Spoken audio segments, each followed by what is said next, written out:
Hello everyone and welcome to this episode of the Solving Specific Problems in Jelly series. In this series I'll go over my approach for some specific problems and how I solve them in Jelly rather than some more general lessons around like chaining structure and making optimal use of language features. So the problem we're looking at today is called Find the Erdős Woods Origin, and it is a problem that's posted on CodeGolf Stack Exchange, posted by user Carrot Coin Herringachen, who actually helps me golf my Jelly solution down to be 12 bytes. So let's take a look at the problem statement first. Consider some positive integer k which we're given. And for some positive integer a, we have the sequence a plus 1, a plus 2, all the way up to a plus k. So the inclusive range between a and a plus k. Is there ever a pair ak such that for every element in the sequence from a to a plus k, either the GCD of a and a plus I is greater than 1, or the GCD of a plus I and a plus k is greater than 1. So essentially what this problem is asking, let's go to our whiteboard.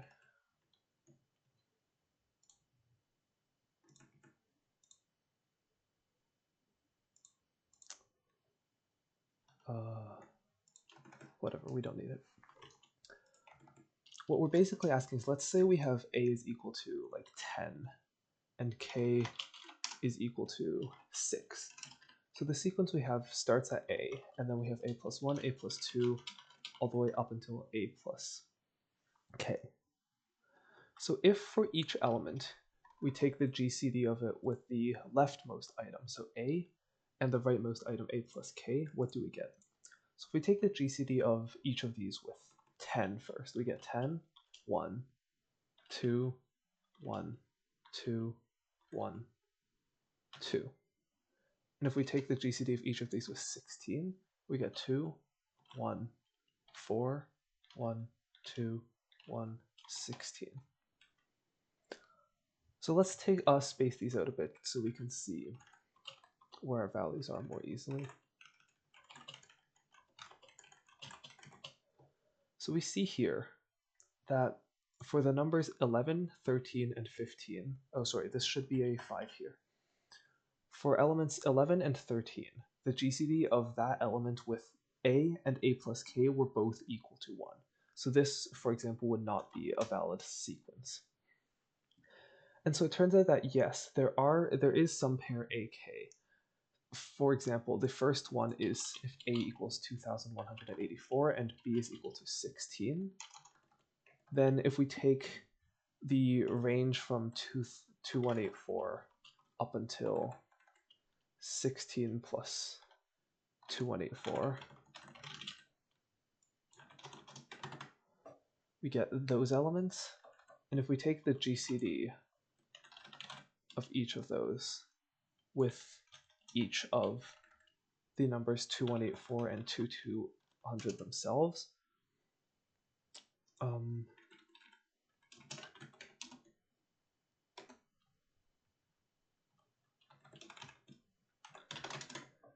if we take the GCD of each element, we see that 2184. If we take the GCD with 2184, we get 2184 itself, of course. And if we take the GCD with 2200, we get 8. And if you take the GCD of each element, so this one would be 2185, the GCD with 2184 is 1, and the GCD with 2200 is 5. And so if we take the GCD of each of these elements with both a and a plus k, we see that for none of these elements are the GCDs both 1. In other words, for all elements in the inclusive range from a up to a plus k, at least one of the GCDs is greater than 1. So this would be a valid pair. I meant to put k here, actually. And so not every choice of k will produce a valid a. For example, if you have k equals 2, it's impossible. And the Erdős Woods numbers is the sequence of k where there exists some valid value a. So we see that actually most k don't have a valid pair. So the question here is, given a valid Erdős Woods number k, output some positive integer a that matches this sequence. The output doesn't have to be the smallest such integer, but since we'll be using nfind in Jelly, it's easiest to output the smallest one anyway. So here are some test cases. The solution I'll be going over isn't efficient, it's just meant to be short, so it can actually only run for the first test case on Try It Online, which we'll be using. So let's take a look at how we would solve this. So in the arguments section, we want to take some value k. So for example, here we have 16 as our value of k. So before trying to use nfind, the way I always recommend trying to solve these is just plug in some value, ideally a value that you know is correct, and then just calling it on whatever you're going to be nfinding by. So in this case, let's take the last link as a dyad. And so if we make the last link just the pair, we see that we get 2184, which is the target value for A on the left, and we get the input value of k on the right. So let's take a look at how we would solve this. So firstly, we want to get the list A and A plus k. So what we can do is we can use the 2-2 chaining structure in the dyadic chain to get the pair of the left argument and the sum of the left and right argument. So basically the way that the 2-2 chain will work is if we have fg that's being called on a dyad with values x and y, then we get x, f, xg, y like that. And so in this case, this will give us x paired with x plus y, which is exactly what we want. So let's try this out. We get the right values, and let's start a separate monadic chain just for simplicity. So once we have our pair A and A plus k, now we want to take the GCD between each of those and each of the elements in the sequence. So to get the sequence itself, we can employ a trick to call any dyad on a specific pair. If we call range and then reduce like this, we will get the range of elements from A up to A plus k. And the reason this works is because if we have some list of values,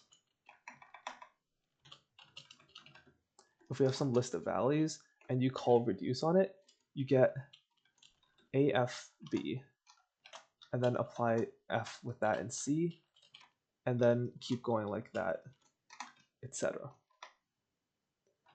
And so if we only have two values, then calling reduce on it will just give the dyad applied between the two items. So now that we have A and A plus k in a pair, if we call reduce over inclusive range, we'll get the range from A up to A plus k. And if we pair that together with the original input, we can see that we get the pair A and A plus k and the sequence from A up to A plus k. So let's call the outer product table on that. And if we call it like that, we notice that we get a bunch of pairs of pairs. Each pair represents the sequence number, and each inner pair represents which one of A or A plus k is being paired. So if we call GCD on that, we notice that we get this exact pair, pair sequence of GCDs. For each pair, it corresponds to an element in the sequence from A up to A plus k. And then the left side is the GCD with A, and the right side is the GCD with A plus k. So now how do we check if all of these are valid? Well, what we can do is we can just check for the existence of the pair 1, 1. So let's just try that. So we have the existence operator, which checks if x is in y. So we'll call that with 1, 1 on E, and we see that we get 0. If we put in 2183, which let's remove this part for a bit, we see that several of the GCDs are pairs of 1s. Then if we call 1, 1E, we get true. And since we're trying to find an element where 1, 1 doesn't exist, we will just simply apply the logical not operator to that. And now this will tell us if the left number is a valid value of A given a specific k. And now we can just use the nfind quick to check for the first element. If we wanted to, we could call 2 nfind, although I'm not sure how long this will take to run. Oh, it didn't take that long. So yeah, 27830 would be a valid value of a as well. If you want, I encourage you to check this for yourself. But we only need one here, so let's just use one and find. Okay, so let's remove the spaces and see where we're at. And so we have 16 bytes, which is not a bad solution for a first attempt. So now let's begin optimizing this down a bit. So I'm going to ignore the part after here. It can be optimized down using the 1-1 built-in. If you're familiar with the digraph built-ins, you'll know that this is equal to the pair 1-1, so you can save a byte here. But there's actually a 3-byte way of checking if 1-1 is in the list that Caird helped me find. And so we won't bother reducing this down until later. However, the left side here is considerably long. And specifically, we're pairing with the sum here and then using the reduce operator here to unpair it. So that seems somewhat redundant. So let's see what we can do with removing that. So firstly, notice that we use the monadic chain separator here. So this left side and this right side are separated. However, this is a perfect use of the special chaining rule 222. If you're not familiar with it, because it isn't a very common chaining rule, let's go to the GitHub wiki tutorial and take a look at dyadic chains. So if the chain starts with 3 dyads, we start with the value equals left plus right, and then consider the rest of the chain. And since the rest of the chain is a 2-2 rule, it means that it calls the value and then the middle operator on the right values. So let's open a new window and visualize what this means. So if we have a chain starting with 3 dyads like that, according to the wiki, it says that if it starts with 3 dyads, we start with value is left argument plus right argument.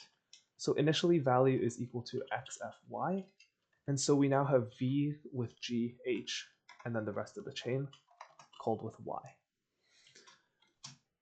Now, since it starts with a 2-2 pattern, and assuming that the rest of the chain isn't an LCC, then this means that the new value will be v first operator, and then the second operator applied to the left and right arguments.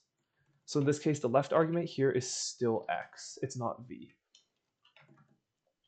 So what this means is we'll call g with v as the left argument and xhy as the right argument. Now recall that v is equal to xfy. And of course, afterwards, we'll call the rest of the chain. And so this reduces down to this. If the chain starts, if the link starts with 3 dyads, then the second dyad is applied to the left dyad applied to both arguments and the right dyad applied to both arguments. This is sort of like the over operator, I believe. I'm not sure about that. Either way, this is very similar to the way APL trains work. So if you're familiar with APL trains, this syntax should also look very familiar, although of course an APL would go from the right to the left. So specifically here, we're trying to find the GCD table, which is a dyad, between the range on the right side and paired with the sum on the left side.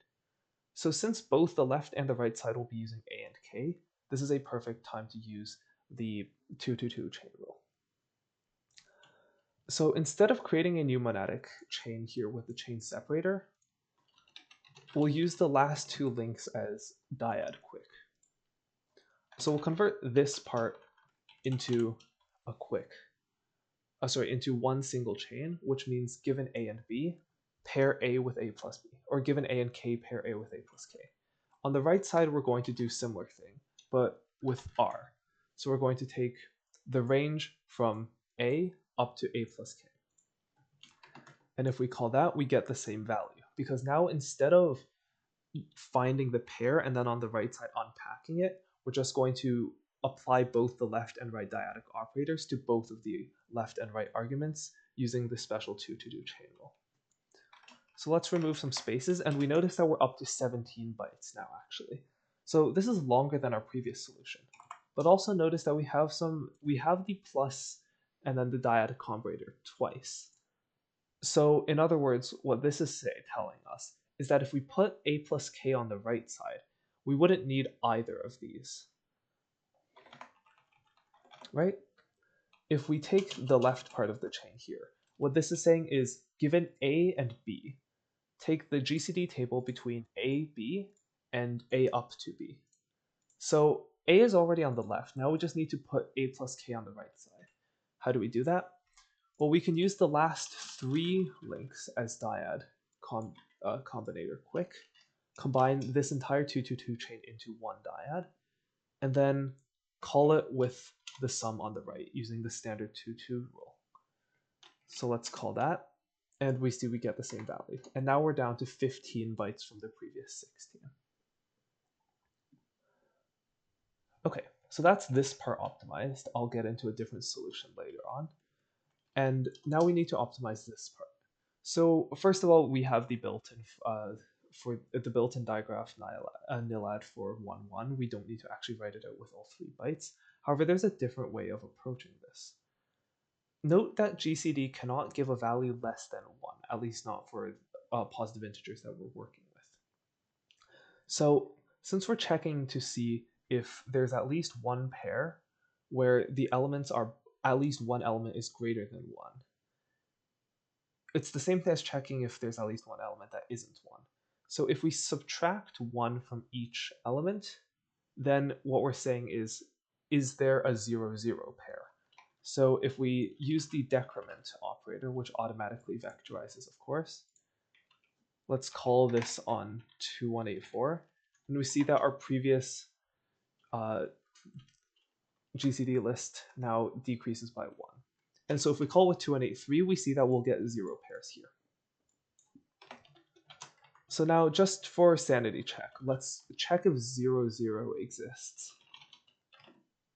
So if 0, 0 exists in the list, then it's false because we've decremented everything. So this will function the exact same way. Now, of course, this isn't optimized. In fact, it's a byte longer than before, but this is our starting point. So now we want to check if there's any 0, 0 pair. So since every element is greater than or equal to 0 now, if we sum the 2 elements, then it will be positive if and only if the numbers aren't both 0. Notice that it's important that all the numbers are greater than or equal to 0, because if negative numbers can show up, then the pair -1, 1 would sum to 0 even though it's not a 0 pair. So we'll use the vectorize at depth 1 sum built-in. What this does is instead of summing the whole list, it sums each pair. So let's call this with 2184. So 2184. We see that these are our GCD sums. And if we call 2183, we see that we get a 0. So now how do we check if 0 exists? You could again use 0e. But what we actually want to do is check if 0 doesn't exist. And so we have the we have the all built-in, which reports false if and only if 0 is present. Or we can just take the product, because the product of any list with a 0 in it is going to be 0, and it's not 0 if and only if every element is not 0. And so the output will be 0 for every single element where this is false, and if it's true, it'll give us some number. It doesn't matter what this number is, all we care about is it's not 0, because that lets us use nfind, and now we're down to 13 bytes. By using this 3-byte construction, we basically decrement each GCD value, sum each one so all the 0 pairs become zeros, and then take the product so it's truthy if and only if there is no 0. In other words, there wasn't a 1 pair of GCDs in the first place. And this is the clever trick that Carrot helped me discover. Previously, I was using a different trick where you could convert to binary, or you can just use the digraph nilad 1, 1 to check. And now finally, notice that we don't use any chain separators here. So anytime you have a helper link that comes at the very start of the main link and doesn't contain any chain separators itself, you know that you can most likely just use a chain separator and remove both the new line and the link reference. And in fact, this means nfind, find the first element such that this is true when we call it on x and x plus k. So this is the solution that Carrot found. It's very similar, but not quite the same as the structure that I had in my solution. So notice here that we use a 2, 2 to put A on the left and A plus K on the right, and call our 222 chain on that to get the GCD table. The way I ended up doing it actually was I didn't have the plus in here, but I actually called this entire dyadic link with the sum on the right, and then used the last two links as dyad part here. So it functions the exact same way. It's just that we arrived at these solutions independently, and so this is how they differed. And this is indeed the solution that I submitted to CodeGolf as well.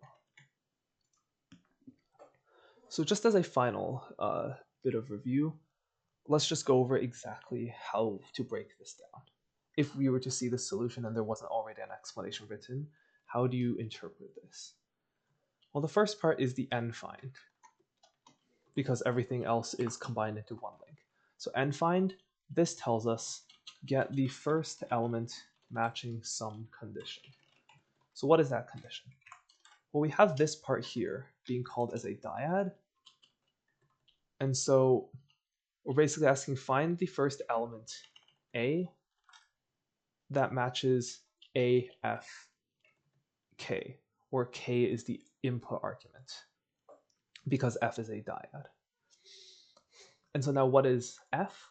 Well, it's a last two links as dyad thing, which means that we have the left link here and the right link here combined together.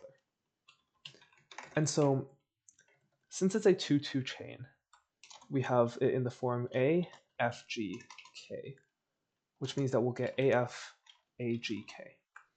And so since G is the addition operator here, this just means we're calling F on A and A plus K. So now what is F? Well, F is this part, which we can exclude the ending dyadic chain separator because that's just to group everything to the left together.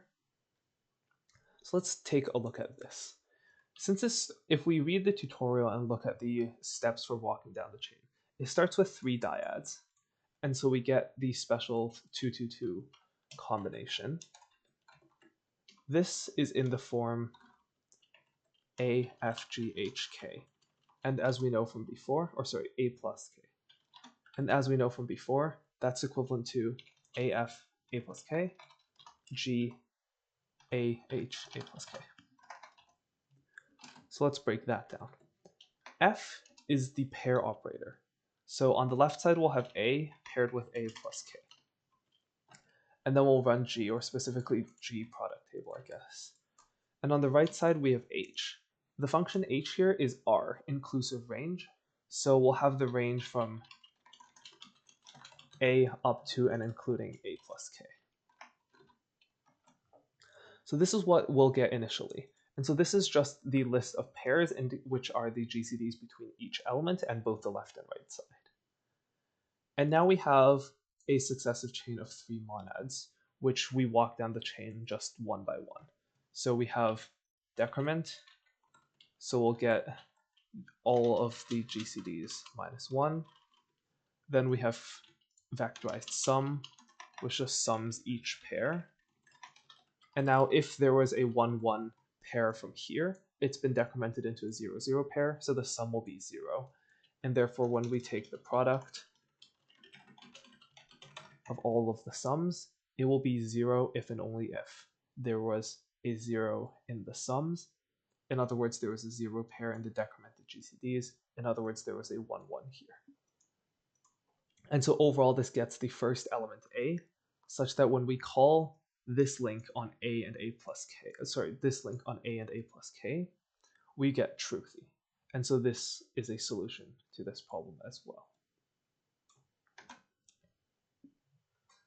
So thank you all for watching. If you found this video interesting or helped you understand Jelly a bit more, please subscribe for more content like this. And if you have any other problems that you want to see more detailed explanations for either in Jelly or in any other language, please leave a comment below. I'm happy to try to learn new languages as well. So feel free to even recommend that I take a look at languages you find interesting that I haven't personally used. Yeah, that's all. Thank you, everyone.